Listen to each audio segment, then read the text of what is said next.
Hi മച്ചന്മാരെ, നമുക്കൊരു Miyawaki forest കണ്ടാലോ? ഓൾമോസ്റ്റ് മിയാവാക്കി ഫോറസ്റ്റ് കണ്ടാലോ? ഇത് മിയാവാക്കി ഫോറസ്റ്റ് ഒന്നുമല്ല. മിയാവാക്കി ഫോറസ്റ്റ് ടെറസിൽ വളർത്താൻ നോക്കിയപ്പോൾ ഉള്ള വാട്ടർ സപ്ലൈ ആണ്.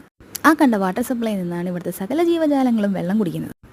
പിന്നെ ഈ കാണുന്ന സീനൊന്നും നിങ്ങൾ ഗവനിക്കേ വേണ്ട, കാരണം അത് നമ്മുടെയല്ല. പക്ഷേ ഇനി നോക്കിയിരുന്നോ, ഇതാണ് പ്രകൃതി നിറഞ്ഞ കൺകുളിർമയേകുന്ന മിയാവാക്കി ഫോറസ്റ്റ്. ഞങ്ങളുടെ ഗാർഡൻ്റെ തുടക്കമായിട്ട് കെട്ടിയിട്ടേക്കുന്ന ഈ മഞ്ഞപ്പൂച്ചെടി. ഈ ചെടി ഒരു ആർട്ടിഫിഷ്യൽ ഡെക്കറേഷനും വെല്ലാൻ പറ്റില്ല. പിന്നെ കുറേ ചെമ്പരത്തി, ലില്ലി, മൊസാന്ത, ശംഖുപുഷ്പം, അങ്ങനെ പലതും.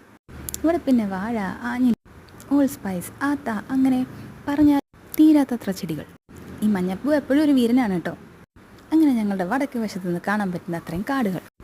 ഇങ്ങനെ വടക്കേ പറമ്പിൽ തന്നെ ഉള്ളത് കൊണ്ട് ഇടയ്ക്കിടയ്ക്ക് പൊന്മുടി കയറേണ്ടി വന്നില്ല.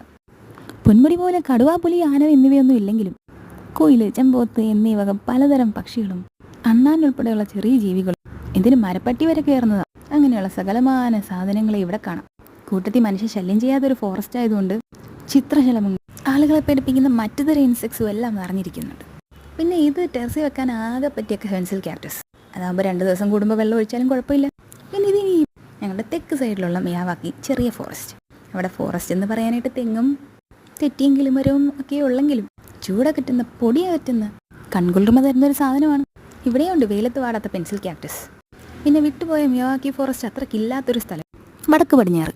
കള്ളന്മാർ കയറാതിരിക്കാനാണ്.